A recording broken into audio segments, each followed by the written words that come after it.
ঈমানদারেরা,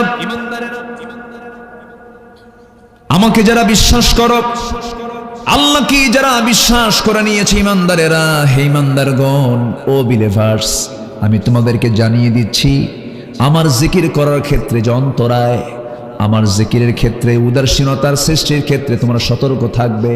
তোমাদের সম্পদ, তোমাদের সন্তান সন্ততির প্রতি অতিরিক্ত লোভ যেন আমার স্মরণ থেকে উদাসীন না করে ফেলে, দূরে না নিয়ে যায়, গাফেল করে না রাখে। আমার ভাইরা, তাহলে আল্লাহর যে জিকির করব, সেই জিকিরে এখানে দুটো অন্তরায়ের কথা এসেছে। একটা হলো সম্পদ, একটা কি বলেন? সম্পদের নেশা আছে না নাই?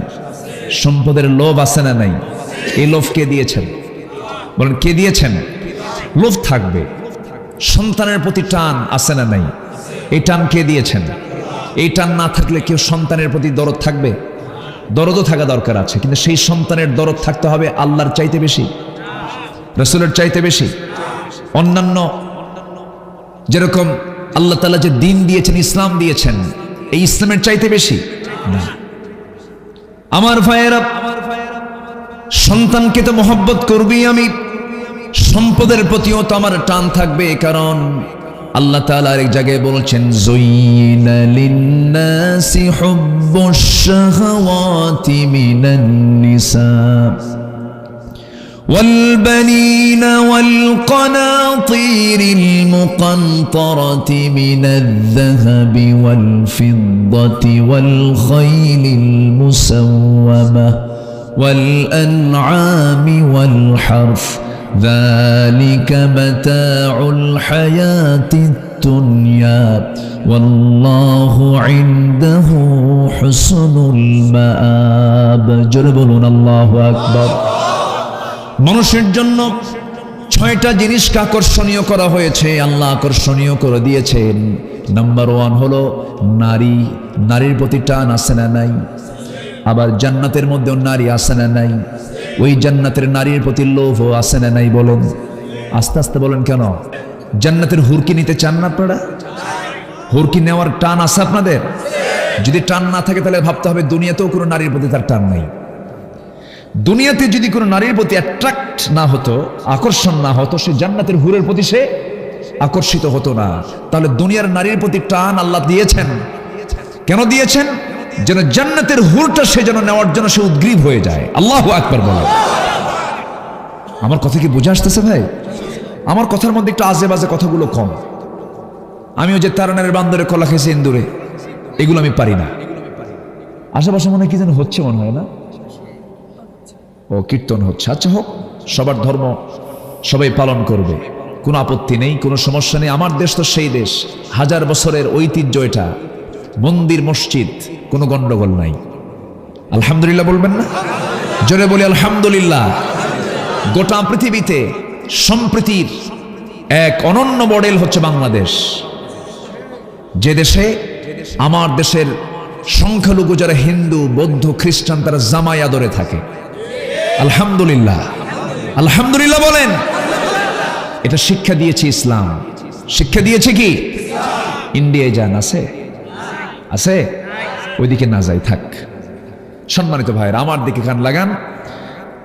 তাহলে আল্লাহ তাআলা প্রথম আয়াতে, এখানে 9 নম্বর আয়াতে আল্লাহ তাআলা হুকুম করছেন জিকির করবে কার? আসতে বলবেন না, কার? এই জিকির অন্তরায় হলো 2টা বিষয়। একটা হচ্ছে সম্পদ, আরেকটা হচ্ছে পরিবার। পরিবারের ভিতরে আল্লাহ তাআলা এখানে সন্তানদের টান দিয়েছেন। ওই দিকে আল্লাহ তাআলা 6টা জিনিসকে আকর্ষণীয় করেছেন। 1 নম্বর হলো নারী। 1 নম্বর কি? নারীর প্রতি টান প্রতিটি পুরুষের আছে না নাই? আল্লাহ টান আনতেও বাধা দেননি, তোমার টান থাকবে, অ্যাট্রাক্ট থাকবে। কারণ আদম আলাইহিস সালাতু ওয়াস সালাম জান্নাতে যখন থাকলেন, একা ভাল লাগলো না, জীবন সঙ্গিনী বানায় দিলেন কে? আদম ছাড়া হাওয়া থাকে না, হাওয়া ছাড়া আদম থাকে না। তাহলে দুনিয়াতে একটা পুরুষ নারী ছাড়া থাকতে পারে? একটা নারী পুরুষ ছাড়া থাকতে পারে না। তবে হ্যাঁ, অনেকে ভাবেন যে বউ বাচ্চার মায়া মোহাব্বত এগুলো কি ইসলামের প্রতি অন্তরায় কিনা, এই আয়াত দিয়ে প্রমাণ করতে চান, কিন্তু এটা ভুল ধারণা। আমার নবীর স্ত্রী কি ছিল? ছিল। একজন না একাধিক জন? একজন না একাধিক? আচ্ছা, একজন বিয়ে করা সহজ, একজন স্ত্রী রাখা সহজ না একাধিক স্ত্রী রাখা সহজ? একজন সহজ, একাধিক? রাসূল সহজটা করেছেন না কঠিনটা করেছেন? বলেন সহজটা না কঠিনটা? এমন কি ইহুদি কন্যা ছিল তার স্ত্রী, ইহুদি কন্যা যারা ছিল মুসলমানদের সবচেয়ে বড় শত্রু, সেই ইহুদি কন্যাকেও রাসূল নিয়ে স্ত্রীত্বের মর্যাদা দিয়ে তাকে কন্ট্রোল করেছেন। সম্মানিত ভাইয়েরা, অনেকে ভাববেন যে বুজুর্গ হলে পরে বউ ছাড়তে হবে, পরিবার ছাড়তে হবে, ব্যবসা বাণিজ্য ছাড়তে হবে। তা নয়, সব ঠিক রেখেই আল্লাহর জিকির করতে হবে। আল্লাহ তাআলা এই আয়াত দিয়ে এটা ইঙ্গিত করছেন, একটু পরে আমি বোঝাতে আমি চেষ্টা করছি যতটুকু পারি আমি। সম্মানিত ভাইয়েরা, নাফাকা হানজালা, নাফাকা হানজালা, এক সাহাবী চিৎকার মেরে মেরে বলছে হানজালা মুনাফিক হয়ে গেছে, হানজালা মুনাফিক হয়ে গেছে। দৌড়ে দৌড়ে আসতেছে, মাঝপথে সাইয়েদনা আবু বকরের সঙ্গে দেখা হলো। থামায়া দিয়ে বলছেন, হানজালা তোমার কি হয়েছে? তিনি বলছেন, আমার ভাইজান, আমার মনে হয় আমার ঈমান না, আমার ঈমানটা চলে গেছে। কেন? আমি মনে হয় মুনাফিক হয়ে গেছে। কেন? নবীর সামনে যখন বসে বসে কথাগুলো শুনি তখন চোখে পানি বের হয়ে আসে। আখিরাতের কথা মনে হয়, দুনিয়ার কোনো চিন্তা আমার মাথায় আসে না। কিন্তু যখন নবীর কাছ সামনে থেকে যখন বাড়িতে চলে আসি, বইয়ের মায়া আসে, পরিবারের মায়া আসে, টাকার মায়া আসে, দুনিয়ার কথা মনে হয়ে যায়। আমার তো মনে হয় আমি মুনাফিক হয়ে গেছি। আবু বকর সিদ্দিক রাদিয়াল্লাহু আনহু তিনিও কেঁদে কেঁদে বলছেন, আমারও তো এমনটা হয়, আমি মনে হয় মুনাফিক হয়ে গেছি। দুজন মিলে রওনা করলেন নবীর কাছে, গিয়ে বলছেন, ইয়া রাসূলুল্লাহি, আমার মনে হয় আমার ঈমানটা মনে হয় প্রশ্নবিদ্ধ হয়ে গেছে, কি আমি মনে হয় মুনাফিক হয়ে গেছি। আমার নবীজি এই সমস্ত কথাগুলো শুনে আমার নবীজি মুস্কি একখান হাসি মেরে বলছে, হানজালা তোমাকে একটা কথা বলতে চাই। কি কথা বলেন? রাসূল বললেন, শোনো, তুমি স্ত্রী সম্পর্কে তোমার মন্তব্য কি? হুজুর, আমার মন চাচ্ছে আমি আমার স্ত্রীকে তালাক দিয়ে দেই, বউ আমি রাখবো না, আমি পরিবার রাখবো না, সংসার রাখবো না, সব কিছু ছেড়ে দিয়া আমি একাকিত্বে চলে যাব, জঙ্গলে চলে যাব, আল্লাহ ছাড়া কারো নাম আমি জিকির করব না। কারণ সবচেয়ে বড় বাধা হয়ে যাচ্ছে আমার ফ্যামিলি, পরিবার, কারণ দুনিয়ার কথা বারবার মনে হয়ে যায়। সঙ্গে সঙ্গে রাসূল বললেন, ও সাহাবী হানজালা, বিয়েটা হলো আমার সুন্নাত, সন্তান লালন পালন করা আমার সুন্নাত, সংসারকে দেখা আমার জন্য সুন্নাত, স্ত্রীর দিকে মুস্কি হাসি মারাও সুন্নাত, স্ত্রী মুখে খাবার তুলে দেওয়া সাদগা, সন্তানের মুখে খাবার তুলে দেওয়া সাদগা। তুমি কি বলছো হানজালা? এগুলো মুনাফিকের কোনো লক্ষণ নয়। ও হানজালা, তুমি জেনে রেখে দিও, ইসলামে কোনো বৈরাগ্যতা নাই। লা রুহবানিয়াতা ফিল ইসলাম, ইসলামে কোনো বৈরাগ্যবাদ নাই। তবে হ্যাঁ, একটা কথা হানজালা, ইসলামে একটাই বৈরাগ্যবাদ আছে। মুসলমানদের জন্য সবচাইতে বৈরাগ্যের জায়গা হলো জিহাদের ময়দান। জোরে কোন সুবহানাল্লাহ। সবচেয়ে বড় বৈরাগ্যের জায়গা কোনটা? জিহাদের ময়দান। তাহলে বোঝা গেল যে বউ থাকবে, সন্তান থাকবে, ব্যবসা থাকবে, বাণিজ্য থাকবে, সম্পদ থাকবে, কিন্তু অবৈধ কোনো আকাঙ্ক্ষায় জড়িয়ে পড়ে আল্লাহর জিকির থেকে নিজেকে গাফেল রাখা যাবে না। বইয়ের দরকার আছে না নাই? দেখেন আস্তে আস্তে কয়, এই যুবকরা, বইয়ের দরকার আছে না নাই? বিয়ে করতে হবে তো। বিয়ে না করলে ঈমান মজবুত হবে না। আর নিকাহু নিসফুল ঈমান, বিয়েটা হচ্ছে ঈমানের অর্ধেক। বিয়ে ঈমানের কি? আরো জোরে বলেন, বিয়ে ঈমানের কি? অর্ধেক। বিয়েতে আল্লাহ তাআলা নিয়ামত রেখেছেন। বিয়ে করলে দারিদ্রতা দূর হয়ে যায়, আলহামদুলিল্লাহ। আর অনেকে দারিদ্রের ভয় বিয়ে করে না। বিয়ে করলে দারিদ্রতা দূর হয়ে যায়। আর যুবক কয়, বিয়ে করে বউকে খাওয়াবো কি? বউকে হাতি। আমার কথা কি বুঝে আসতেছে ভাই? আচ্ছা, অনেকে বলে সবকিছু গুছে নিয়ে বিয়ে করব। গুছে নিয়ে তোমার বিয়ে হবে না, বিয়ে করে গোছায় নাও, ঠিক কিনা? হ্যাঁ, কষ্ট হচ্ছে আপনাদের? হ্যাঁ। সম্মানিত ভাইয়েরা, এরপরে যদি কেউ, আমার রাসূল বিয়েতে ইনকারেজ করেছেন, বিয়েতে উৎসাহ দিয়েছেন, এবং বিয়েটা হবে বেশি বয়সে বিয়ে হবে না অল্প বয়সে? বলেন। অল্প বয়স, আবার শিশু না। কিন্তু আমি কিন্তু এটা বুঝাই নাই, শিশু না, কিন্তু যে যুবক, যার যৌবন চলে এসেছে, যার মধ্যে যৌবনের সকল সিমটম দেখা যাচ্ছে, সচ্ছল পিতামাতার দায়িত্ব সেই সময় তাকে প্রশ্ন করা, বাবা তুমি তো বড় হয়ে গেছো, তুমি কি তোমার যৌবনকে কন্ট্রোল করতে পারছো? না আমি তোমাকে বিয়ে দিয়ে দেব, তুমি কি বিয়ে করতে চাও? এরকম করে ওপেনলি ফ্যামিলিতে ওপেন আলোচনা হওয়া উচিত। নচেত ওই যুবকের যৌবনের মানে উন্মাদনায় সে যদি তার চরিত্র নষ্ট করে ফেলে, এই ক্ষেত্রে বাপ মার দায়বদ্ধতা মনে হয় নাই?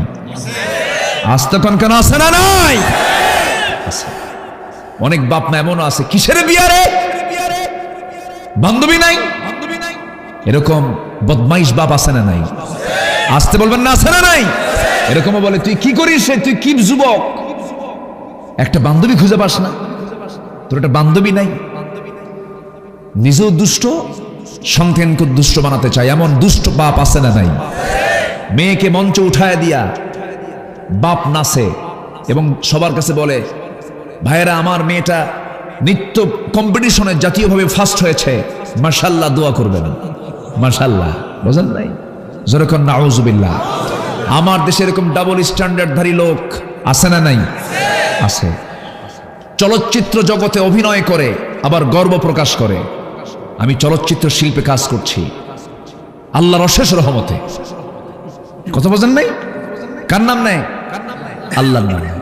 দেখেন না, কয়েক মাস আগে কোন এক অভিনেত্রী গেল মক্কায় ওমরা করতে, এইদিকে শুরু হয়ে গেল তুলকালাম। বোঝেন নাই?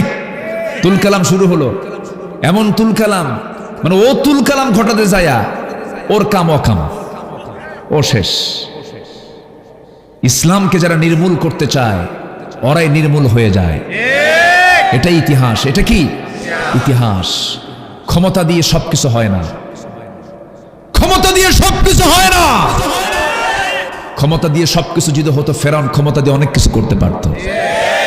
বংশ দিয়ে কিছুই হয় না, বংশ দিয়ে যদি সবকিছু হতো আবুল আহাব করতে পারত। আবুল আহাবের বংশ নবীর বংশ কি দুই না এক? কিছু হয়েছে? আবুল আহাবের কিছু হয়েছে? কিছু করতে পারে নাই। চেহারার সৌন্দর্য দিয়ে কি করবেন? আমার নবীর চেহারার সঙ্গে আবুল আহাবের চেহারার মিল ছিল। চাচা ভাতিজা তো, কাজ হয়নি। চেহারায় কোনো কিছুই হবে না, বংশ দিয়ে কিছু হবে না, ক্ষমতা দিয়েও কিছু হবে না। টাকা পয়সা, কারুনের কম সম্পদ ছিল না। কারুনের সম্পদ, যে পরিমাণ সম্পদ ছিল, সেই সম্পদের গুদামের চাবি বহন করার জন্য কয়েকশো উট লাগতো। আল্লাহ তাআলা কারুনকে, তাকে সহ সমস্ত সম্পদকে মাটির ভিতরে পুঁতে দিয়ে জনমের মতো শেষ করে দিয়েছেন। তাহলে টাকায়, সম্পদে, ক্ষমতায়, চেহারায়, বংশ দিয়া কোনো লাভ নাই যদি তার মধ্যে তাকওয়া, ঈমান যদি না থাকে। জিকির থাকতে হবে কার? জিকির থাকতে হবে কার? আল্লাহ তাআলা। এক জায়গায় না, সব জায়গায়। চলে গেছে মক্কায় জিকির করার জন্য। এদেশে অভিনয় করে, ওইদিকে জিকির করার জন্য গেছে। হঠাৎ করে এই সমস্ত কথা চলছে, বলতেছে, প্রিয় দেশবাসী, আমি এখন মক্কা শরীফে আছি, ওমরায় এসেছি, আমাকে নিয়ে বহু ষড়যন্ত্র চলছে, আমি পরিস্থিতির শিকার, আমার কোনো দোষ নেই। আমি দীর্ঘদিন যাবৎ চলচ্চিত্র শিল্পে কাজ করে যাচ্ছি, আমি জাতির জন্য সেবা করছি। সবাই দোয়া করবেন আমি ওমরা পালন শেষে যেন আমি আমার দেশে নিরাপদে ফিরে যেতে পারি এবং সিনেমার বাকি কাজগুলো সম্পূর্ণ করতে পারি। কথা কি বুঝতেছেন? কথা কি বুঝতেছেন? তাহলে মুসলমানের মুখে কি একরকম কথা হবে না দুই রকম কথা হবে? মুসলমান কথা বলবে এই রকম, দুই রকম না একরকম? মুসলমান চলবে দুই পথে না এক পথে? কার পথ? সিরাতুল মুস্তাকিম, ইহদিনাস সিরাতাল মুস্তাকিম। আজকে জিনাকে প্রমোট করা হচ্ছে। যার গার্লফ্রেন্ড নাই সে তো যুবকই না, যার বয়ফ্রেন্ড নাই সে তো যুবতী না, যার জীবনে একটা বয়ফ্রেন্ড থাকলো না সে তো পোড়া কপাল। যেরকম নাউজুবিল্লাহ। বয়ফ্রেন্ড বলতে জীবনে একজন থাকবে, সে হচ্ছে তার স্বামী। গার্লফ্রেন্ড বলতে একজন থাকবে, সে তার স্ত্রী। এছাড়া কোনোদিন একজন পুরুষের জন্য নারী কখনো বান্ধবী হতে পারে না, কারণ এখানে দৈহিক কামনা বাসনা আছে, ঠিক কিনা? যেখানে দেওয়া নেওয়া আছে সেখানে কোনোদিন বন্ধুত্ব হতে পারে? হতে পারে না। বিয়ে করলে উপকারিতা আছে, বিয়ের 1 নম্বর উপকারিতা হলো লজ্জাস্থানের হেফাজত হয়, আলহামদুলিল্লাহ বলে। নাম্বার 2 হলো চক্ষুর নিয়ন্ত্রণ হয়। চক্ষু কি হয়? ইয়াকুদ্দু মিন আবসারিহিম, চক্ষু নিয়ন্ত্রণ হয়ে গেল। নাম্বার 3 হচ্ছে তাড়াতাড়ি ধনী হওয়া যায়, আলহামদুলিল্লাহ। কারণ সন্তান আসবে, প্রজন্ম আসবে, রিজিক দিবেন কে? আসতে বলবেন না কে? ইমানটা পরিপূর্ণ হয়ে যায়। নাম্বার 4। নাম্বার 5 হলো অসুস্থতা দূর হয়ে যায়। এটা একটা ন্যাচারাল বিষয়। এটাকে বরকত দিয়ে ধন্য করেন কে? জেনায় কোনো বরকত আছে? আজকে যত ভাইরাস আপনারা শুনতেছেন, করোনা, অমিক্রন, ডেল্টা, আর কি আছে, সামনে আরো কিছু আসতেছে। তো এই যে যা আছে সব, এগুলো সব কিছুর ফসল হচ্ছে, মূল কারণ হচ্ছে জেনা ব্যভিচার, ঠিক কিনা? জেনা ব্যভিচার সমাজে বাড়লে রোগ বেড়ে যাবে। সমাজে জেনা ব্যভিচার থাকবে না, রোগ থাকবে না। ইনতাজতানি বালা মান কাসাবা সাইয়্যাতাও ওয়া আহাতাত বিহি খাতিআতুহু, পাপ করবা, পাপ তোমাকে ঘেরাও করে ফেলবে। হাজারো রোগে তুমি রোগান্বিত হয়ে যাবে। বিড়ি খাবা, বিড়ির চিহ্ন তোমার জিহ্বায়, তোমার ঠোঁটে ফুটে উঠবে, ঠিক কিনা? বিড়িখোরকে চেনা যায় না? সহজেই চেনা যায়, বাহ্যিকভাবেও চেনা যায়, ব্লাড টেস্ট করলেও চেনা যায়। ব্লাড টেস্ট করলেও চেনা যায়। সম্মানিত ভাইয়েরা, বিয়ে করলে পরে আরেকটা হলো, ইবাদতে আনন্দ পাওয়া যায়, ইবাদতে মজা পাওয়া যায়, আলহামদুলিল্লাহ। আমার নবীজি জীবনে একবার হজ করেছেন। কয়বার? একবার। তিনি হেরামের কাপড় পরবেন। হেরামের কাপড় পরে না, সাদা কাপড়, 2 টুকরা, একটা নিচের অংশ আর একটা উপরের অংশ। এই 2টো অংশ ইহরামের কাপড় যখন তিনি পরবেন, ইহরামের তিনি নিয়ত বাঁধবেন। আম্মা জান আয়েশা বলেন তিনি আমার সঙ্গে সহবাস করলেন। সহবাস করে ফরজ গোসল সম্পূর্ণ করে ইহরামের কাপড় বাঁধলেন। ইবাদতে মজা পাওয়া যায়, আলহামদুলিল্লাহ বলেন। আচ্ছা, আর অনেকে বিয়ের টাইম পায় না। বিয়ে করতে করতে 50 বছর লাগে। 60 বছরে বাপ হয়, 65 বছরে চোখে দেখে না, বাচ্চা খান নিয়ে রাস্তায় হাঁটে, সবাই ছেলেকে ডাক দিয়ে বলে, এই ছেলে, এটা তোমার দাদা না নানা। এগুলো করে লাভ আছে নাকি? জীবনটাকে কাজে লাগাতে হবে। আমরা বুঝবো, শিখবো, জোরে বলি ইনশাআল্লাহ। নাম্বার 7 হলো আল্লাহর নৈকট্য লাভ করা যায়, জোরে বলি সুবহানাল্লাহ। নাম্বার 8 হচ্ছে মানসিক রোগী হবে না সে, মানসিক তৃপ্তি আসবে। আল্লাহু আকবার বলো। আজকে কিসের দুনিয়া আমরা আজকে অবস্থান করছি? সম্মানিত ভাইয়েরা, যুবকরা আজকে বেশি তো। আমি একটু একটা লাইনে গিয়েছিলাম, আবার লাইনের দিকে ফিরে আসি। আমরা জিকির করব কার? আসতে কবে না, জিকির করব কার? তাহলে জিকিরের বাধা হতে পারে সম্পদ, জিকিরের বাধা হতে পারে সন্তান সন্ততি, কিন্তু সন্তান সন্ততি দেখা, লক্ষ্য করা, তাদের খরচ, তাদের দেখাশোনাও, এটার দায়িত্ব আছে না নাই? এটাও কি ইবাদত নয়? ইবাদত। কিন্তু আল্লাহ তাআলা কেন বললেন এই জায়গায়?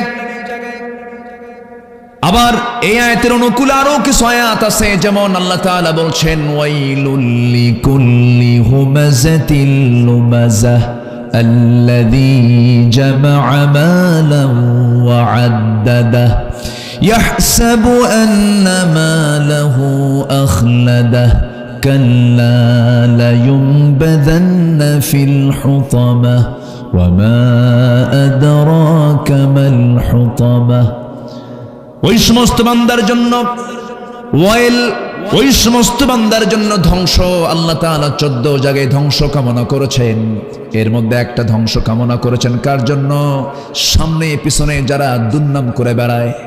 দুর্নাম করে বেড়ানোর মতো কিছু লোক আছে না নাই? নিজের দোষ না খুঁজে মানুষের দোষ খুঁজে বেড়ায়। আছে। যে লোকটা আপনার দোষ খুঁজে বেড়াবে, যে আপনার গীবত করবে, আপনার জন্য এটা প্লাস। আপনি তার বাড়িতে মিষ্টি পৌঁছায় দিবেন। কি পৌঁছায় দিবেন? মিষ্টি পৌঁছায় দিবেন। এই জন্য মিষ্টি পৌঁছাবেন, বাবা তুমি তো আমার উপকার করতেছো, কারণ আমার গুনাহ তোমার আমল নামায় যাচ্ছে, আর তোমার সব আমার আমল নামায় আসতেছে। মিষ্টি খাও। কি খাও? মিষ্টি খাও। আমার ভাইরা, তাদের জন্য আল্লাহ ধ্বংস কামনা করেছেন। এরপরে ধ্বংস কামনা করেছেন তার জন্য, আল্লাযী জামা'a মালান ওয়া আদ্দাদাহ, যারা সম্পদগুলো জমা করে আর ফিকির করতে থাকে, ওই সম্পদের আর বারবার গুনতে থাকে, অমুক ব্যাংক এত, অমুক ব্যাংক এত, অমুক ব্যাংক এত। এই ব্যাংকের হিসাব করতে করতে জোহর চলে যায়, আসর চলে যায়, মাগরিব চলে যায়, এশা চলে যায়, ফজর চলে যায়। আল্লাহ বলছেন, বান্দারে হিসাব করবি, কিন্তু আমার হিসাবটা যেন বাদ না পড়ে। লা তুলহিকুম আমওয়ালুকুম ওয়ালা আওলাদুকুম আন যিকরিল্লাহ। আমার জিকিরই যেন তোর মাল, আমার জিকিরই যেন তোর সন্তান সন্ততি যেন বাধার সম্মুখীন না হয়। সম্পদ থাকবে, সম্পদ তোর আসবে, কিন্তু সম্পদের পিছনে তুই থাকবি না, তোর পিছনে সম্পদ থাকবে। ঠিক কি না? সম্পদকে আমার সামনে থাকবে না আমার পিছে থাকবে? আমার পিছনে থাকবে সম্পদ। সন্তানকে আমি ভালোবাসবো, কিন্তু ভালোবাসতে গিয়ে যেন আল্লাহর জিকির যেন না ভুলে যাই। আমার ভাইরা, আমার বন্ধুগণ, সেই জন্য আল্লাহ তাআলা বলছেন বান্দারে জিকির যেন ভুল না হয়। কারণ এই সম্পদ যখন তোর ছিল না, সন্তান সন্ততি যখন তোর ছিল না, তোর যখন কোনো অস্তিত্ব ছিল না, তোর তো উল্লেখযোগ্য কোনো পরিচয় ছিল না, আল্লাহ তাআলা সুন্দর করে বান্দাকে প্রশ্ন করছেন হাল হট।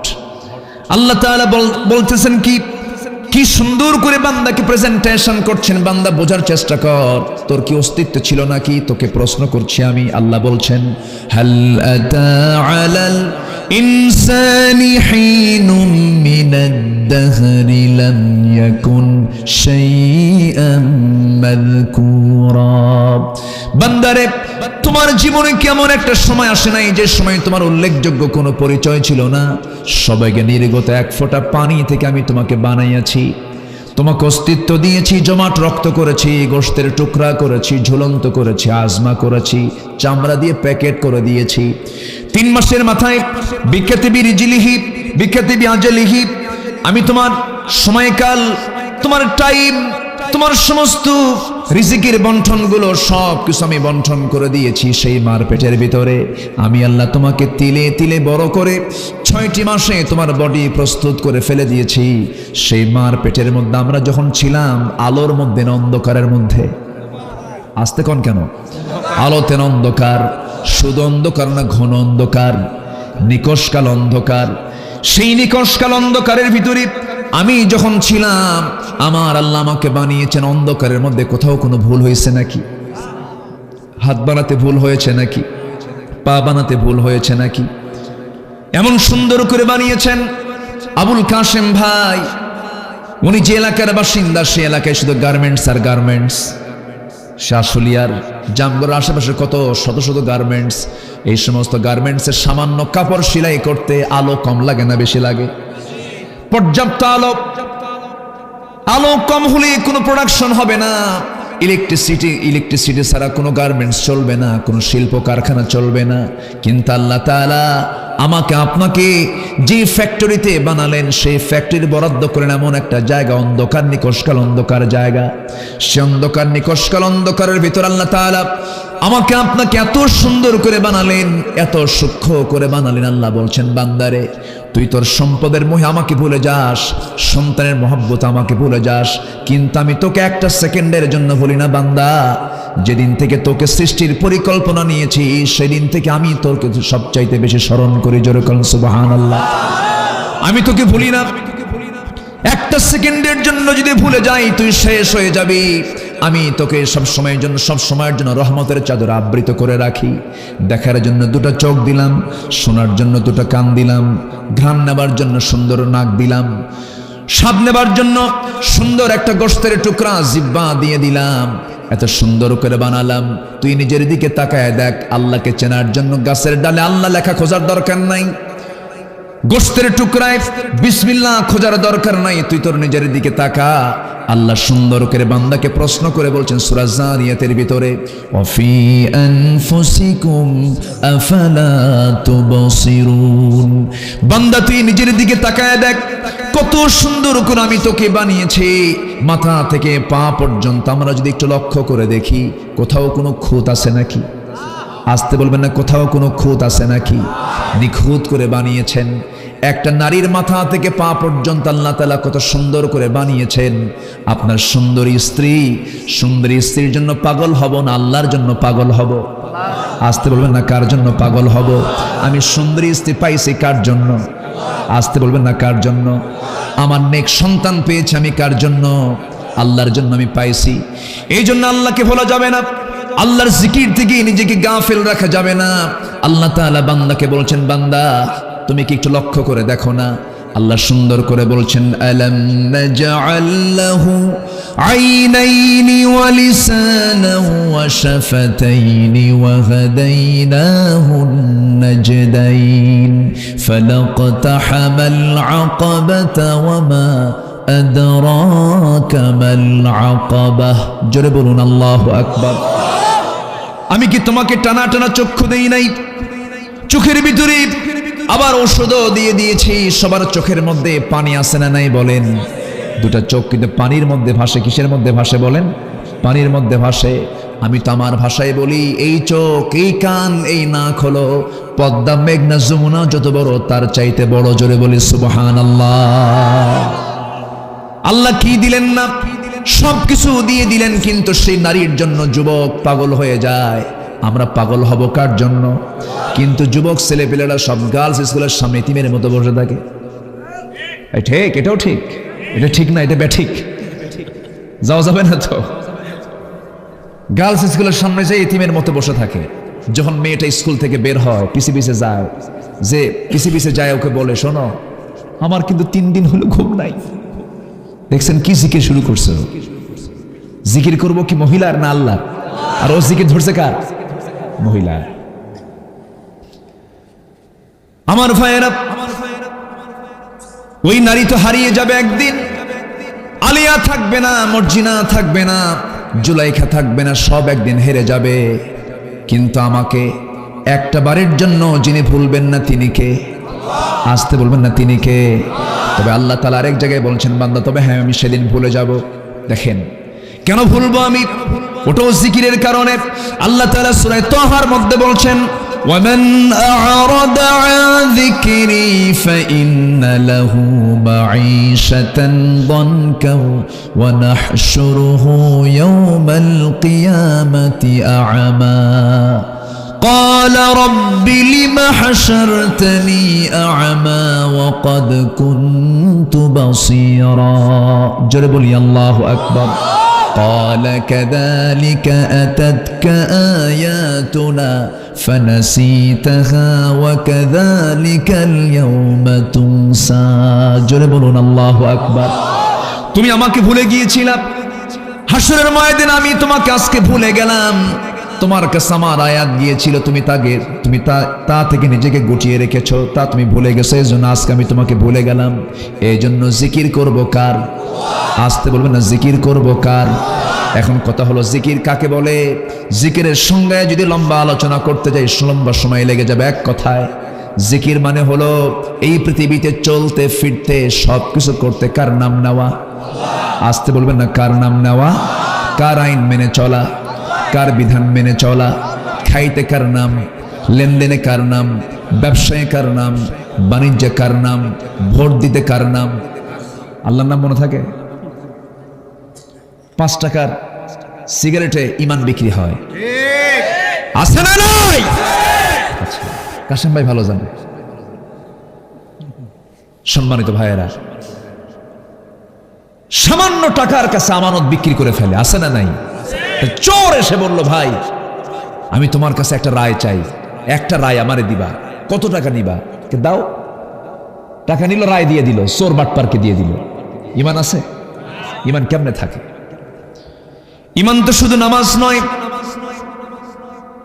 নামাজ পড়ে যদি ঈমানটা মজবুত হয়ে যেত শুধু নামাজ পড়লেই যদি সব ডিউটি পালন হয়ে যেত মুনাফিকদেরও নামাজ আছে না নাই আসতে বলবেন না আছে না নাই মুনাফিকরা নামাজ পড়েছে নবীর পিছনে ইক্তেদা করেছে নবীর ওয়াজ শুনে তারা চোখের পানি ফেলে ফেলে কেঁদেছে পর্যন্ত নবীর আলোচনা শুনতে গিয়ে চোখের পানি ফেলে ফেলে কেঁদেছে নবীর পিছনে ইক্তেদাও করেছে নামাজও পড়েছে কিন্তু তাদের পরিচয় হলো মুনাফিক আমার ভাইয়েরা মুনাফিকরা নামাজ পড়তে পারে মুনাফিকরা রোজাও রাখতে পারে মুনাফিকরা দান সদকাও করতে পারে কিন্তু মুনাফিকরা কখনো শহীদ হতে চায় না জিহাদের ময়দানে যেতে চায় না ওরা সব জায়গায় যাবে না জীবন দেবে না যত রক্ত লাগে দেব প্রয়োজনে লোক পাঠাবো কি কথা বোঝেন নাই কি কথা বোঝা গেল কি যত রক্ত লাগে দেব প্রয়োজনে লোক পাঠাবো আমি যাব না এরকম নেতা সমাজে এখন কম না বেশি বলেন কম না বেশি আল্লাহ তুমি সবাইকে বোঝার তৌফিক দাও, জোরে বলি আমিন। জিকির করব কার? এক জায়গায় না সব জায়গায়? নামাজে কার নাম? সুদ খেতে কার নাম? আল্লাহর নাম। সুদখোর নামাজে আমার দেশে আছে না নাই? যে নামাজ তোমাকে সুদ থেকে বাঁচায় না সে নামাজ তোমার নামাজ না, ঠিক কিনা? যে নামাজ তোমাকে ঘুষ থেকে বাঁচায় না, যে নামাজ তোমাকে আল্লাহর দল থেকে অন্য দল করতে বাধ্য করে, সে নামাজ তোমার নামাজ নয়। তুমি নামাজি হতে পারো নাই। নামাজ যদি তুমি পড়ো প্রকৃত, তোমাকে সর্ব জায়গায় তোমাকে জিকির করতে হবে কার? আল্লাহ তাআলা। সম্মানিত ভাইয়েরা, সম্মানিত বন্ধুগণ, কথা আছে, আল্লাহ তাআলা বলছেন ওমাইয়া ফাআল যালিকা, যারা এগুলো করবে ফাউলাইকা হুমুল খাসিরুন, এরাই হচ্ছে ক্ষতিগ্রস্ত। এটা কেমন ক্ষতি জানেন? ব্যবসায় নামছেন আপনি, ব্যবসায় নেমে যে পুঁজি দিয়ে নামছেন সেই পুঁজি বা লাভ তো হয় নাই, পুঁজি শুদ্ধ নাই, পুঁজি শুদ্ধ নাই। ব্যবসা করেছেন, ব্যবসায় লাভ হয় না কিন্তু পুঁজিটা আছে, এটা হচ্ছে নোকসান। এটার নাম কি? নোকসান। আর যেটা পুঁজি শুদ্ধ ওটা হচ্ছে খুসরান। ওটা কি? খুসরান। আল্লাহ বলছেন যারা এগুলো করবে ফাউলাইকা হুমুল খাসিরুন, এরা হচ্ছে এমন ক্ষতিগ্রস্ত, দুনিয়াও নাই আখিরাতও নাই, সব শেষ হয়ে যাবে। আমার ভাইয়েরা, আমার বন্ধুগণ, জিকিরের কয়েকটা ব্যাখ্যা আছে। নাম্বার 1 জিকির হলো আল্লাহ তাআলা যে কিতাবটা দিয়েছেন, এই কিতাবের আরেকটা নাম হলো জিকির। আরেকটা নাম কি বলেন? জিকির। তাহলে আল্লাহ তাআলা বলছেন তোমাদের ধন সম্পদ, তোমাদের সন্তান সন্ততি যেন আমার জিকির থেকে তোমাকে গাফেল না করে, উদাসীন না করে। মানে আল্লাহর জিকির বলতে কোন কিতাব? এখানে কি বোঝায় বলেন? কি বোঝায়? কোরআনকে বোঝানো হচ্ছে ওমান আ'রাদা আন যিকরি, আমার জিকির থেকে যারা নিজেকে গুটিয়ে রাখবে। আল্লাহর কালামকেও জিকির বলা হয়। আমার বন্ধুগণ, কোরআনকে আমাদের বোঝার দরকার আছে না নাই? কোরআন কি বোঝার কিতাব না না বোঝার কিতাব? কিন্তু আমার দেশে না বুঝে কোরআন পাঠক কম না বেশি? না বুঝে কোরআন পাঠক কম না বেশি? এমন কোরআন পড়ে ও তো বোঝেই না, ওর আশেপাশে যারা আছে তারাও বোঝে না, আছে না নাই? কোরআন তো সহি তেলাওয়াত পারে না, মানে পড়ে ভাবে যে মন্ত্রের মতো পড়তেছি, সওয়াব আল্লাহ দেবে আমাকে। আপনি কোরআন পড়েন, সমস্যা নাই, কোরআন সহি করে পড়েন, সওয়াব পাবেন। আমি বলছি না আপনি সওয়াব পাবেন না। মান ক্বারাআ হারফান মিন কিতাবিল্লাহ ফালাহু 10 হাসানাত, যে ব্যক্তি কোরআনে কারীমের একটা করে হরফ পড়বে 10টা করে নেকি তার আমলনামায় হয়ে যাবে। আল্লাহ তাআলা তো কৃপণ না, আল্লাহ সওয়াব দিবেন। কিন্তু আপনার মধ্যে যদি এই আকীদা পোষণ হয় কোরআন বুঝে পড়ার কিতাব নয়, তাহলে ওই কোরআন পড়ার কোনো মূল্য আল্লাহর দরবারে নাই। কি কথা কি বোঝা গেল? কোরআন কি বোঝার কিতাব না না বোঝার কিতাব? বোঝার কিতাব। কোরআনকে বুঝতে হবে। লাআল্লাকুম তাআকিলুন, যেন তোমরা বুঝো। এটা কোরআন তুমি বুঝে, বোঝার জন্য আমি নাজিল করেছি। অনেকে বুঝতে চায় না, আছে না নাই? সব বোঝে, কোরআন বোঝে না। দলিল নাম্বার বোঝে, দাগ নাম্বার বোঝে, খতিয়ান নাম্বার বোঝে। বুড়া চাচার বয়স 70 বছর, দাগ নাম্বার টনটনা, সব মুখস্থ। যত দাগ আছে সব দাগ মুখস্থ। আয়াত পড়তে বলে বাবা মুখে আসে না, মুখে আসে না, মুখে নিয়ে আসে না, ঠিক কিনা? মুখে না আসার, মুখে না নিয়ে আসা, এ কথা আছে না? মুখে নিয়ে আসে না। আমরা কোরআনটাকে সুন্দর করে পড়বো। জোরে বলি ইনশাআল্লাহ, জোরে বলি ইনশাআল্লাহ। কোরআনের পরিপূর্ণ হক আদায় করার জন্য 6টা কাজ করবো আমরা। কয়টা কাজ? 6টা কাজ। কোরআন শুধু পড়লে হবে না, শুধু তেলাওয়াত করলে হবে না। কোরআনের পরিপূর্ণ হক আদায় করার জন্য ইমাম ইবনুল কাইয়িম রাহমাতুল্লাহ আলাইহি তিনি 6টা কারণ, 6টা কথা তিনি বলে দিয়েছেন। 6টা কাজ যার মধ্যে না থাকবে সে কোরআনের হক আদায় করতে পারবে না। নাম্বার 1 হলো নাম্বার 1 হলো কেরাত। নাম্বার 1 কি? কেরাত পড়া, সুন্দর করে রিসাইট করা, তেলাওয়াত করা। ইকরা বিসমি রাব্বিকাল্লাযী খালাক, কেরাত পড়া। নাম্বার 2 হলো তেলাওয়াত করা, ইন্নাল্লাযীনা ইয়াতলুনা কিতাবাল্লাহ। নাম্বার 3 হলো দিরাসাত, দর্স দেওয়াই। যে আমি বসে আছি আপনারা সবাই শুনতেছেন, এটা হচ্ছে দর্স, অনুশীলন করা। এটাও একটা কোরআনের একটা হক আদায় করা। নাম্বার 4 হলো তালিমের ব্যবস্থা করা, প্রশিক্ষণের ব্যবস্থা করা। আমার ভাইয়েরা, নাম্বার 5 হলো গভীর গবেষণা করে, তাদাব্বুর। আফালা ইয়াতাদাব্বারুনাল কুরআন আম আলা কুলুবিন আকফালুহা। গভীর তাদাব্বুর করা, গবেষক হয়ে যাওয়া, গবেষণা করা। ফালা ইয়াতাদাব্বারুনাল কুরআন, কার কথা? আল্লাহ তাআলার কথা। নাম্বার 6 হলো কোরআন যা পড়লাম, জানলাম, শুনলাম, ব্যক্তিগত জীবন থেকে শুরু করে রাষ্ট্রীয় জীবন পর্যন্ত এটাকে কায়েমের জন্য সংগ্রাম চালায়া যাওয়া। কি কথা কি বোঝা যায়? এগুলো সব জিকিরের অংশ। কিসের অংশ বলেন? জিকিরের অংশ। আমার ভাইয়েরা, নাম্বার 2 জিকির হলো, জিকির মানে হলো কি? আল্লাহ তাআলা সূরা জুমার ভিতরে বলছেন, ইযা নুদিয়া লিস-সালাতি মিন ইয়াউমিল জুমআতি ফাসআউ ইলা যিকরিল্লাহি ওয়া যারুল বাই', যালিকুম খায়রুল লাকুম ইন কুনতুম তা'লামুন। জোরে বলুন আল্লাহু আকবার। যখন তোমাদেরকে নামাজের জন্য ডাকা হয়, সেই সময় তোমরা কি করবে? সমস্ত লেনদেন বন্ধ করে দেবে, ব্যবসা বাণিজ্য সবকিছু ক্লোজ করে দিয়া তোমরা আল্লাহর জিকিরের জন্য মসজিদে চলে যাবে। জিকির, আমরা মসজিদে গিয়ে কি জিকির করি বলেন? কি পড়ি আমরা? কি আদায় করি? তাহলে জিকির মানে কি? আরো জোরে বলেন, জিকির মানে কি? নামাজ। রাত মনে হয় অনেক হয়ে গেছে, শেষ করলে ভালো হয়। বাবা, এই যে বাবা, বসো বসো। হ্যাঁ, বসে পড়ো। আমি খুব আনন্দিত, আজকে মাহফিলটা খুব পরিচ্ছন্ন, তাই না?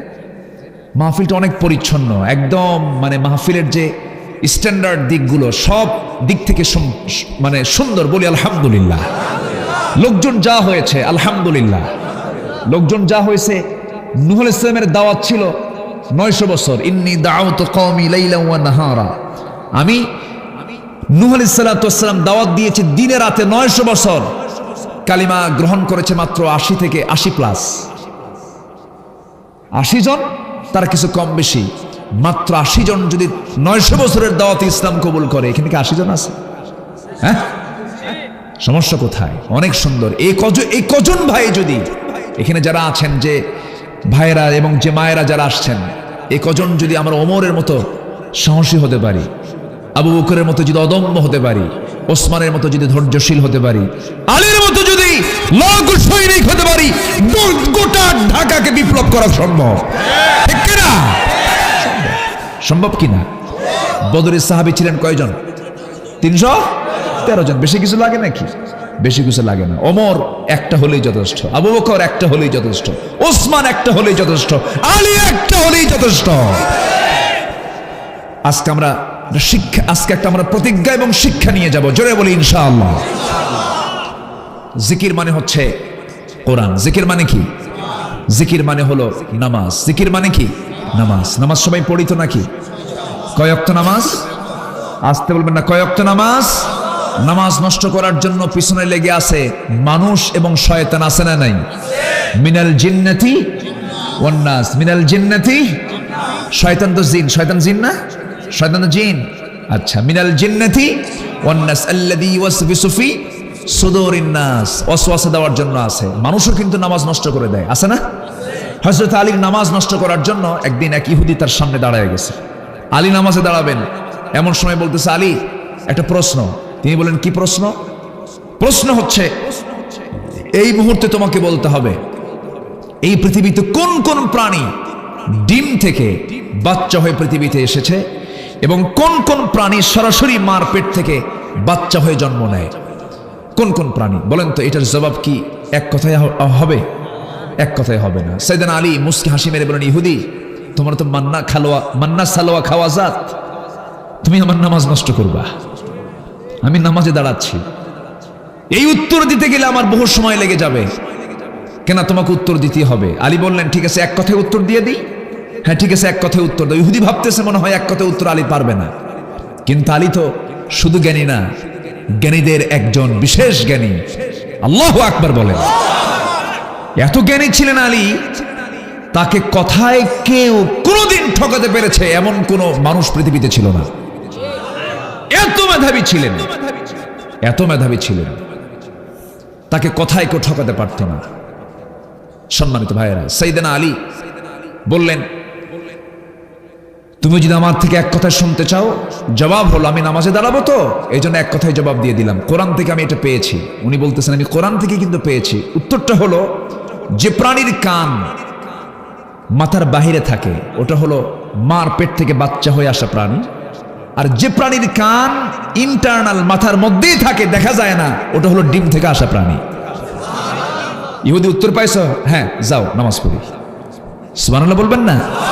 ইয়া আইয়ুহাল্লাযীনা আমানু লা তুলহিকুম আমওয়ালুকুম ওয়ালা আওলাদুকুম আন যিকরিল্লাহ। জিকির থেকে যেন তোমার সম্পদ, দুনিয়ার সকল কাজ, তোমার সন্তান সন্ততি যেন তোমাকে গাফেল করে না রাখে। আল্লাহু আকবার বলেন। আপনার যত চাকরি থাক, আপনার যত পেশা থাক, আপনার যত কাজ থাক, সব কাজ ফেলে হাইয়া আলাস সালাহ, সব কাজ ফেলে হাইয়া আলাল ফালাহ। আল্লাহ বলবেন সব কাজ রেখে আমি তোকে জান্নাত দিয়ে দেব। জোরে বলে সুবহানাল্লাহ। ফাযকুরুনি ওয়াশকুরুলি ওয়ালা তাকফুরুন। সুবহানাল্লাহ বলি। আমি খুব আনন্দ পাচ্ছি আপনাদেরকে নিয়ে আজকে। আপনারা কষ্ট পাচ্ছেন না তো? আলোচনা চালাই, জোরে বলি ইনশাআল্লাহ। সাইয়েদনা আলী প্রচন্ড মেধাবী ছিলেন, ছেলেগুলো কম ছিল না, প্রচন্ড মেধাবী ছিলেন। সম্মানিত ভাইয়েরা, ওইদিকে না যাই, এখন আমরা সেকেন্ড আয়াতের দিকে চলে আসি। কষ্ট হলে ছেড়ে দেব, কোনো আপত্তি নাই তো? সবাই নামাজ পড়ি। আমার দেশের নামাজি লোক বেশি না ওয়াজ শোনা লোক বেশি? বলে ওয়াজ শোনা লোক বেশি কিন্তু নামাজি, তাহলে কি ওয়াজের ভক্ত নামাজ পড়ে না, তাই না? হ্যাঁ, আমাদের মুরব্বীদের কথাগুলো তো খুব মজার কথা। ওয়াজ টেস্ট লাগে, কিন্তু হুজুর নামাজ, হুজুর পানি খুব ঠান্ডা, হুজুর আছে না নাই? হ্যাঁ, তোমার হুজুর পানি ঠান্ডা লাগে, ভালো কথা। তুমি অসুস্থ, পানির দরকার নাই। ফাতায়াম্মামু সাঈদান তাইয়্যিবা, মাটি দিয়ে তুমি তায়াম্মুম করো। দাঁড়িয়ে পারো না, বসে পড়ো। বসে পারো না, শুয়ে পড়ো। সফরে আছো, আমার 4 রাকাতকে আল্লাহ বলছেন আমার 4 রাকাতকে তোমার জন্য 2 রাকাত করে দিলাম, সুন্নতকে মাফ করে দিলাম। আল্লাহু আকবার বলেন। আল্লাহ কি কঠিন? আল্লাহ তো সহজ। আল্লাহ সহজ, আমরা জটিল বানায় ফেলি। নামাজ পড়বো আমরা কয় ওয়াক্ত? আসতে বলবেন না, কয় ওয়াক্ত? 5 ওয়াক্ত। নামাজের ক্ষেত্রে কোনো ছাড় নাই। একজন মুমিনের জীবনের সবচেয়ে বড় সম্পদ হলো, সবচেয়ে বড় অর্জন হলো নামাজ, তার কাজা হওয়া যাবে না। আর মাদের ক্ষেত্রে আমি এক কথাই বলে দিচ্ছি, মা, নামাজ কাজা হলে নামাজ কাজা আদায় করা যায়, নামাজ বাদ গেলে পরে কাজা আদায় করা যায়, রোজা বাদ গেলে কাজা আদায় করা যায়। কিন্তু আজকের মাহফিলে যারা মারা এসেছেন, মা, আপনারা যৌবনে আপনি পর্দা করেন নাই, পর্দা কি কাজা আদায় হবে নাকি? আমার মাদেরকে একটু করজোরে মিনতি জানাই, যারা যৌবন আছে পর্দাটা আজকের থেকে ধরে ফেলেন। আপনার সৌন্দর্যকে ঢেকে ফেলেন। আল্লাহ আপনার জন্য জান্নাতটাকে আড়াল করে জান্নাতের দরজা খুলে দিবেন। আল্লাহ তুমি মা বোনদেরকে কবুল করে নাও, জোরে বলি আমিন। আমার বন্ধুগণ, আমার ভাইয়েরা, নামাজকে আমরা রেগুলার করব। আল্লাহ তাআলার কাছে রেগুলার নামাজি পছন্দ নাই, রেগুলার নামাজি পছন্দ।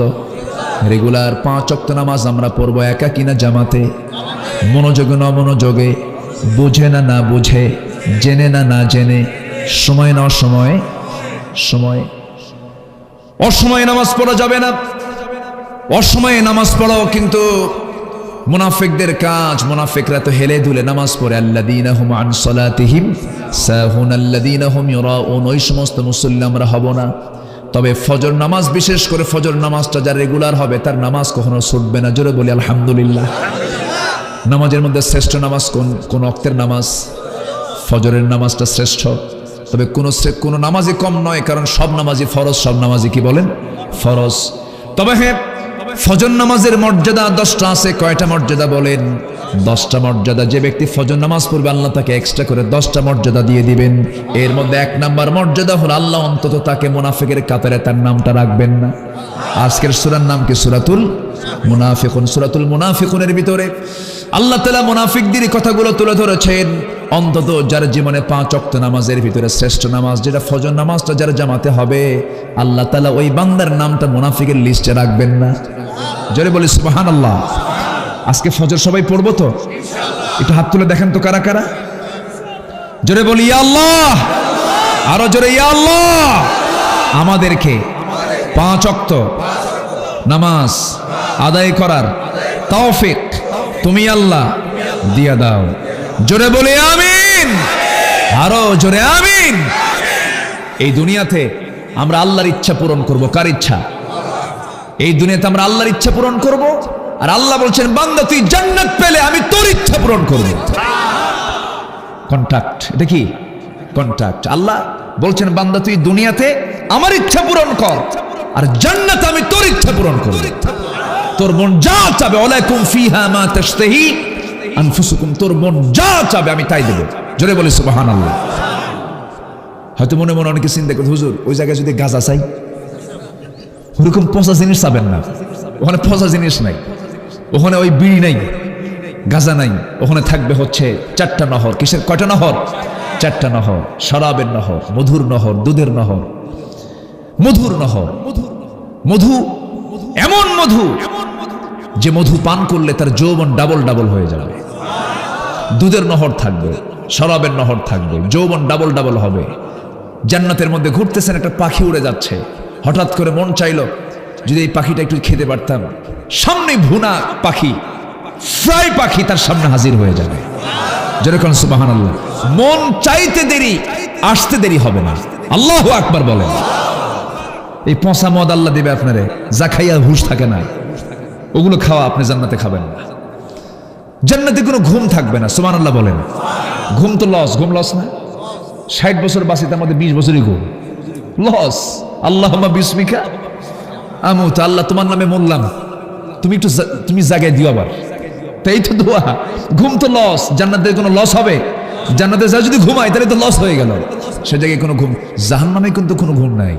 কিন্তু ওই জায়গায় কি হবে? ওয়ালা ইয়ামুতু ফিহা ওয়ালা ইয়াহইয়া, সেখানে না ঘুম হবে, না জীবিত থাকবে, না মৃত হবে, এর মাঝামাঝি চরম যন্ত্রণা হবে। সেই জাহান্নাম থেকে বাঁচার দরকার আছে না নাই?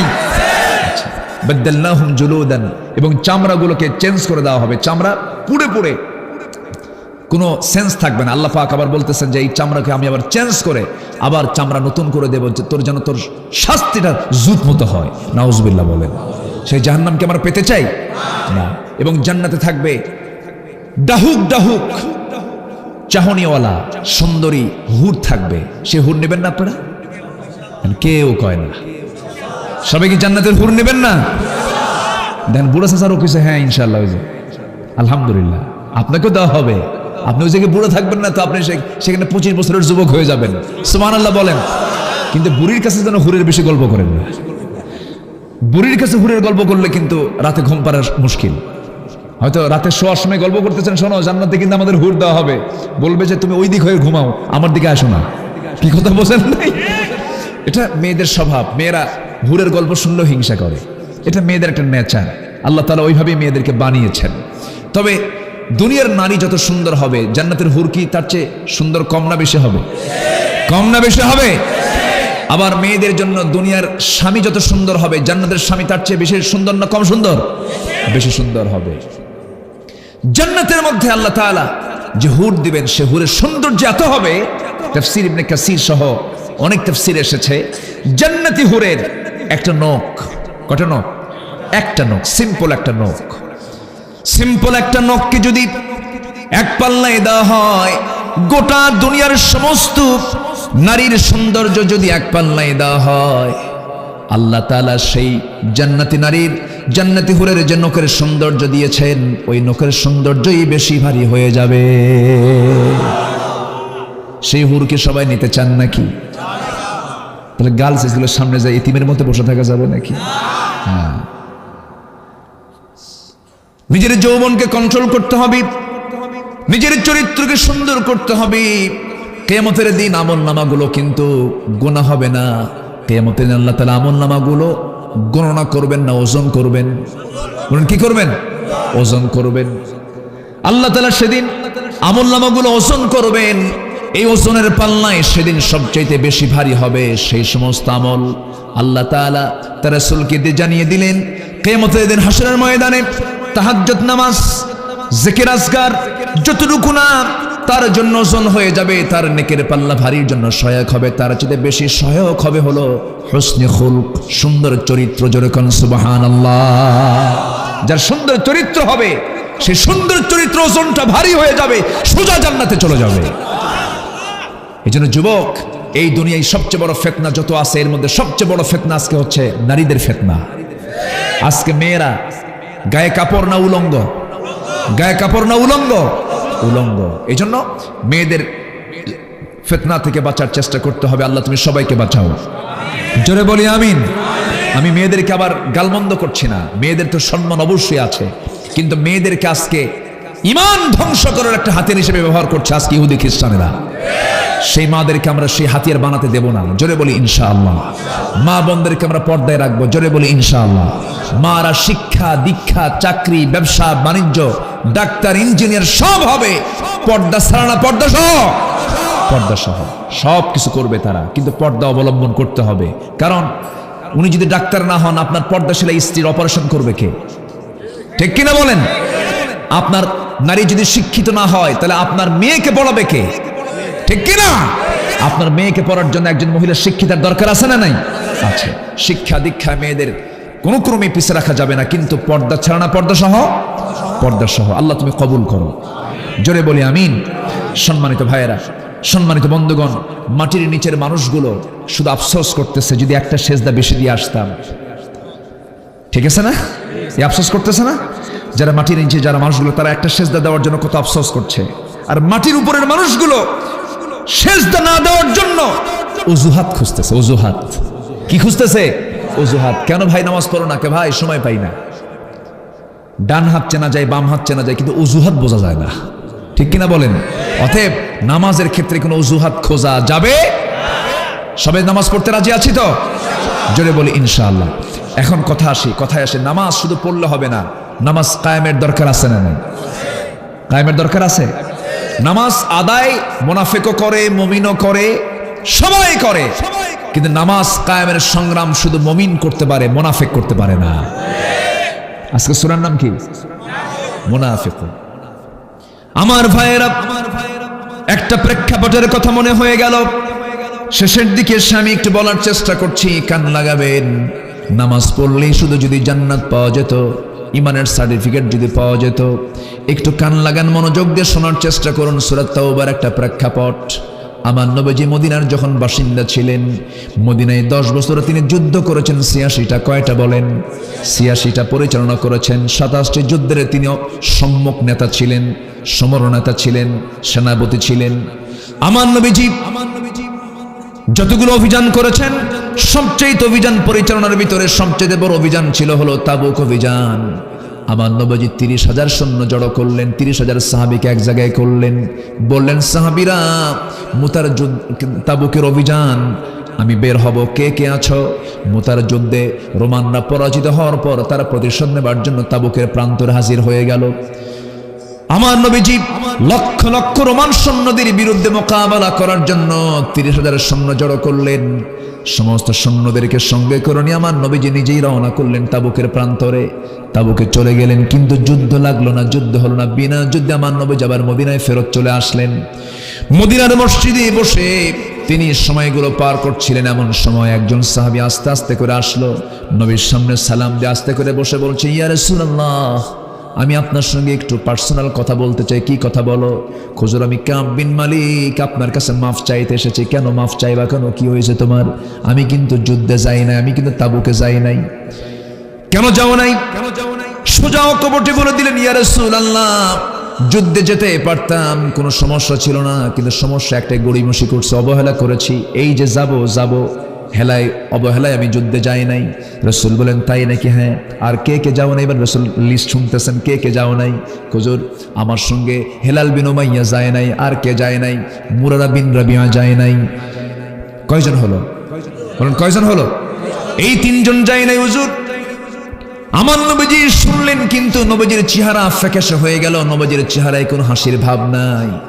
আমার নবীজি মাথা নিচু করলেন আর বললেন, কাব, তুমি এই মুহূর্তে মসজিদ থেকে চলে যাও। মসজিদ থেকে তাকে চলে যাওয়ার জন্য বলা হলো।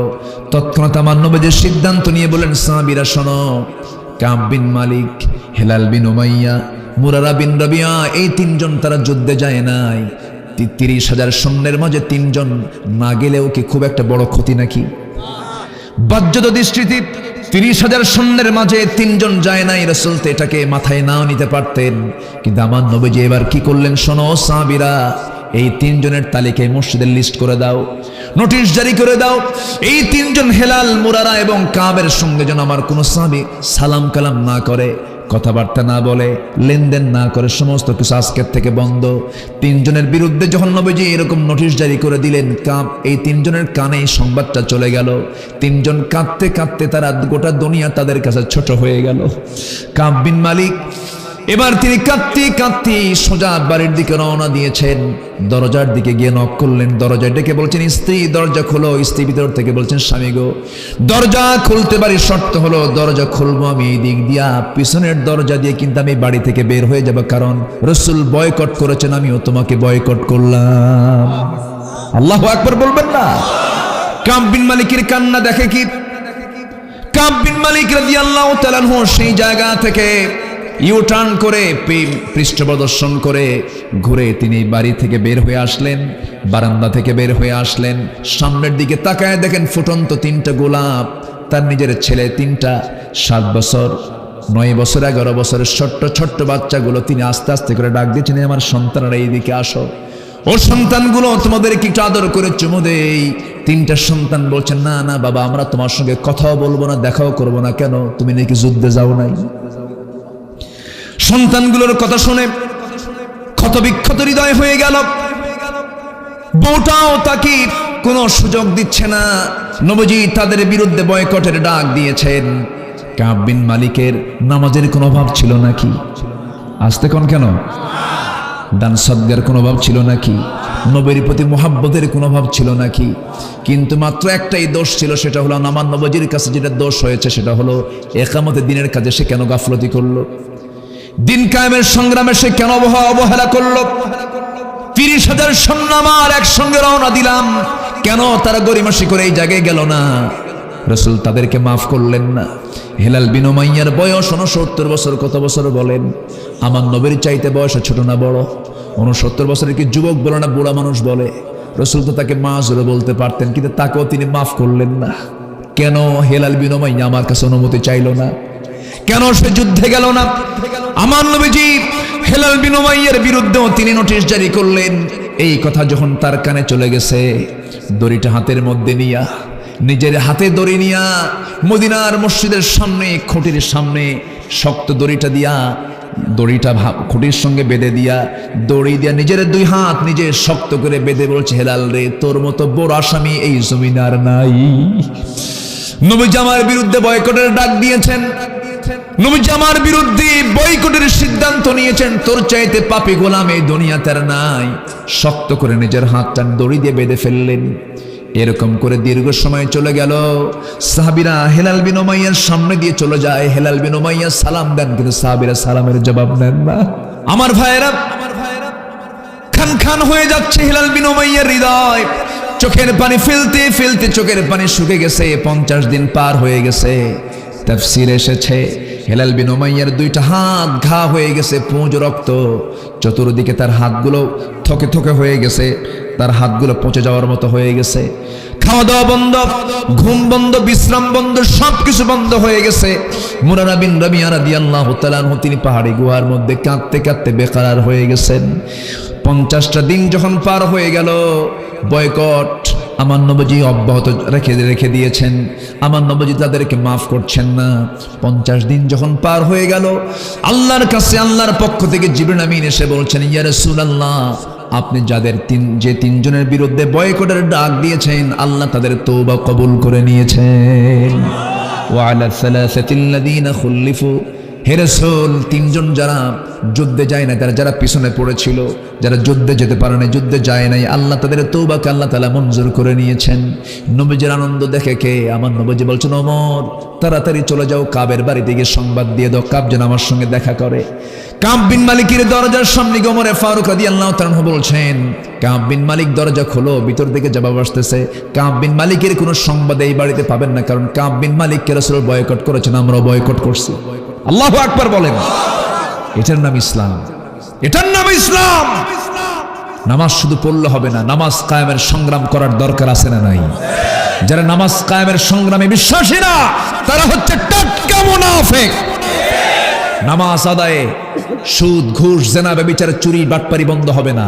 কিন্তু নামাজ কায়েম হলে পরে সব বন্ধ হয়ে যাবে। এই হোক আমাদের সিদ্ধান্ত। আল্লাহ তুমি সবাইকে বোঝার তৌফিক দিয়ে দাও। জোরে বলি আমিন, আরো জোরে আমিন। সেকেন্ড আয়াতে আসি, দোয়া করে দেব নাকি? এত সুন্দর মানুষ, বলি আলহামদুলিল্লাহ। আচ্ছা, তাহলে আমরা জিকিরটা বুঝে নিলাম। এখন চলে আসি ইনফাক ফি সাবিলিল্লাহ। খরচ করব কার পথে? জান আগে না মাল আগে? জোরে কোন? জান আগে না মাল আগে? আল্লাহ তাআলা দুই আয়াতে দুই রকম কথা বলেছেন।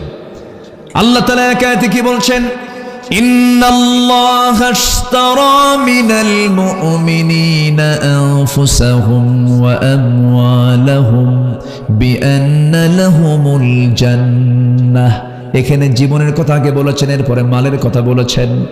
আরেক জায়গায় বলছেন তুমিনুনা বিল্লাহি ওয়া রাসূলিহি ওয়া তুজাহিদুনা ফি সাবিলিল্লাহি বিআমওয়ালিকুম ওয়া আনফুসিকুম যালিকুম খায়রুল লাকুম ইন কুনতুম তা'লামুন। জোরে বলুন আল্লাহু আকবার।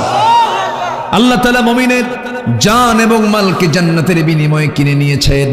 আবার এই জায়গায় বলছেন তোমরা কি করবে? আমার রাস্তায় তোমরা জিহাদ করবে, তোমাদের মাল দিয়ে, তোমাদের জান দিয়ে।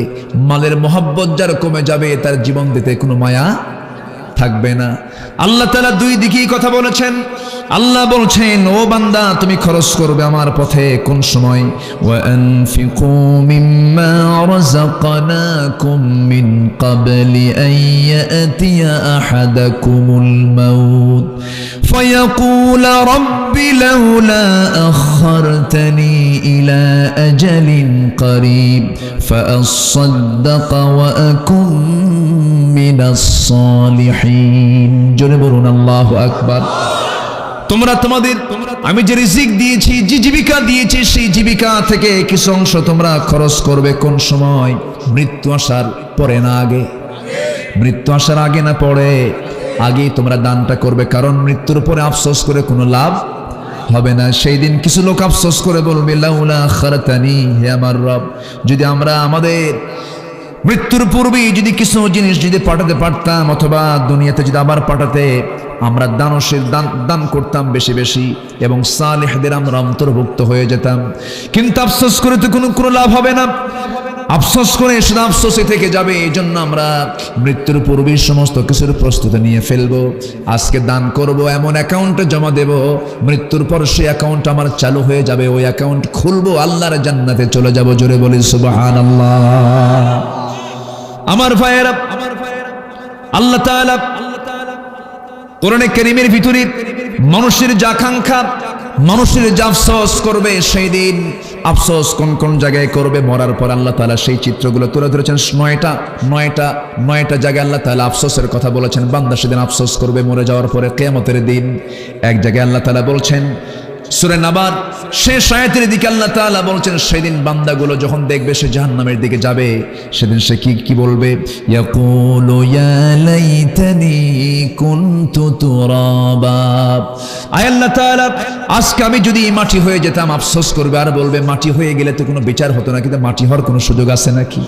মাটি হওয়ার কোনো সুযোগ আছে নাকি? মানুষ তো মরে যায় না, মানুষ শুধু ট্রান্সফার হয়। কি হয়? ট্রান্সফার হয়ে যায়। রূহটা বানিয়েছেন কে?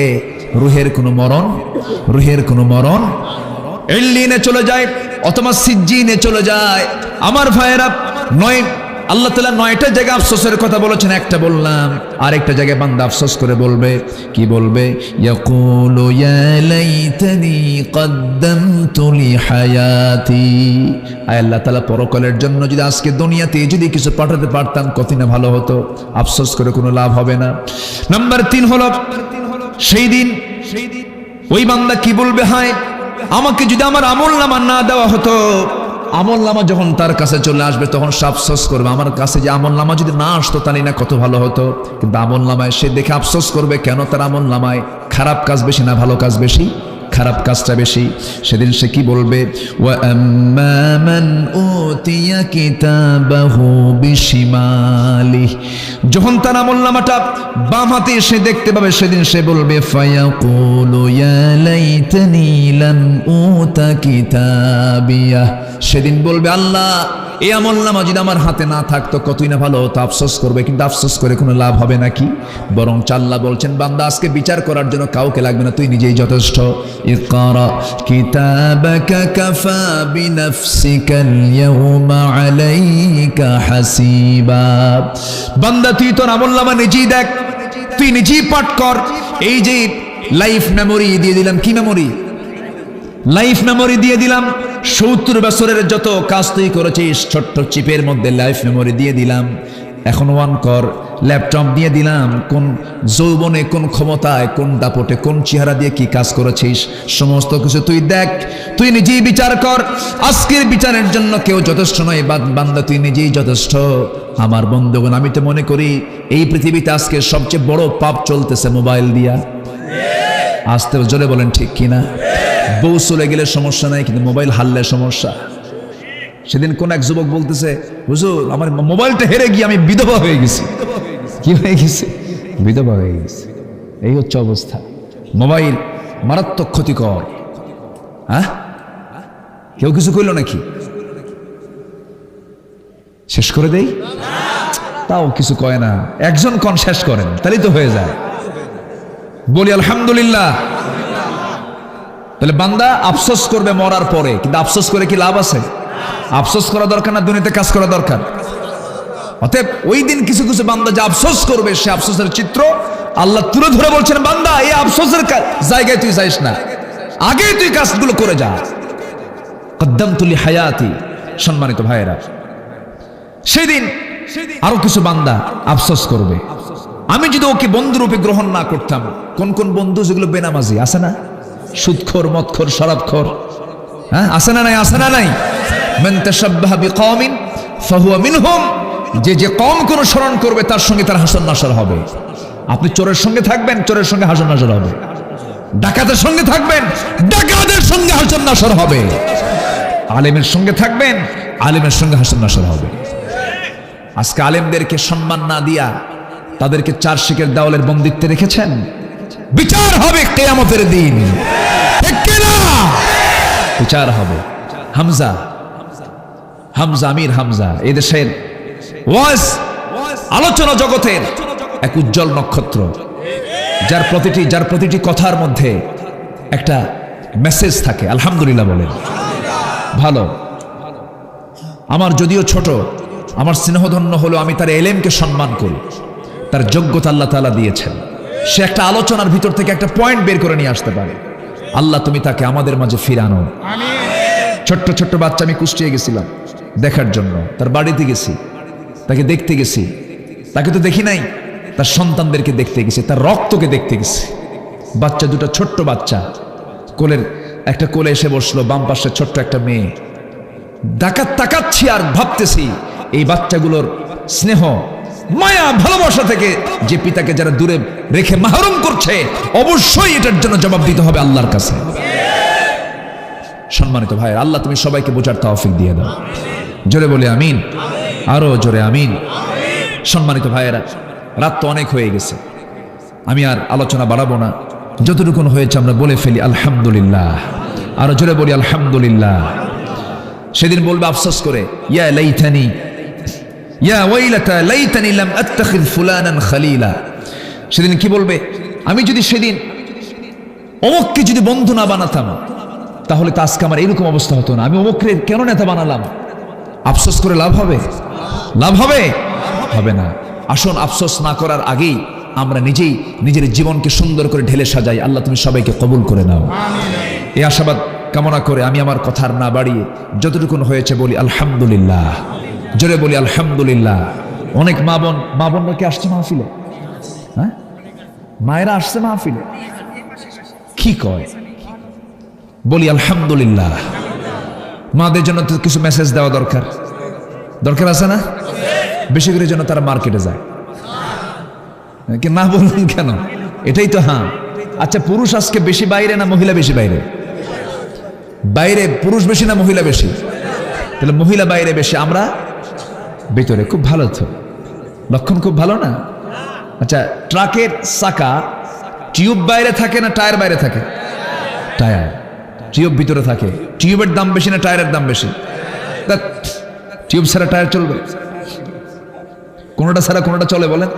হাওয়া ছাড়া টায়ারের দাম আছে? হাওয়ার দরকার আছে না নাই? হাওয়া রাখে কোনটা? টিউব। আর টায়ার সামনে যত ঝড় আছে, যত আঘাত আছে, সব আঘাত মারিয়ে পথ চলে গন্তব্যে পৌঁছায় দেয়। ঠিক আছে, কিন্তু হাওয়া ছাড়া তো চলবে না, হাওয়া দরকার আছে, টিউবও দরকার আছে। টিউবটা সফট, টিউবটা সকল আঘাত মারিয়ে চলতে পারবে না, কারণ ওর কাছে আঘাত গেলেই ও ফুটটুস, ও কি শেষ হয়ে যাবে। এই জন্য টিউবটা ভিতরে থাকে। আর টায়ার বলে যা আঘাত আমার গায়ে লাগুক, তোরা গায়ে লাগাতে দেব না, আমি চলছি কষ্ট করে। কিন্তু টিউব বলে আমার গায়ে ঘাম লাগছে, আমি ঘেমে গেছি, ভিতরে আর থাকবো না। ইয়া আইয়ুহাল টায়ার, বুঝলেন ভাই? তুই এখন ভিতরে আয়, আমি এখন বাইরে আসি। টিউব যদি এখন বাইরে এসে বলে টিউব টায়ার তুই ভিতরে ঢোক, চাকা কি ঠিক হবে? চাকা কি ঘুরবে? ঘুরবেও না। যেমন করে চাকা ঘুরবে না টিউব বাইরে থাকলে, তেমন করে আজকে সমাজ ঘোরাতে চাইলেও সমাজ ঘুরতেছে না, সমাজ চলছে না, ঠিক কিনা? যেটা যে জায়গায় থাকা দরকার সেটাকে সেই জায়গায় রাখতে হবে।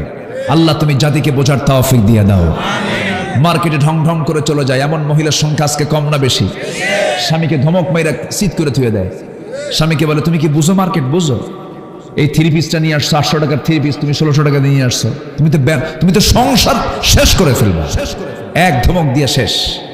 মেয়েদের মধ্যে তো একটা নেচার আছেই, আপনি বাজার যত ভালো করেন দোষ ধরবেই, আছে না নাই? তবে না, এই এলাকার মায়েরা খুব ভালো। আপনি যত সুন্দর করে বাজার করে আনেন, শোনো এটা কিন্তু ঠিক হয়নি তোমার, আছে না এরকম? আছে না, এটা ঠিক না। যেটাই হবে বলতে হবে আলহামদুলিল্লাহ।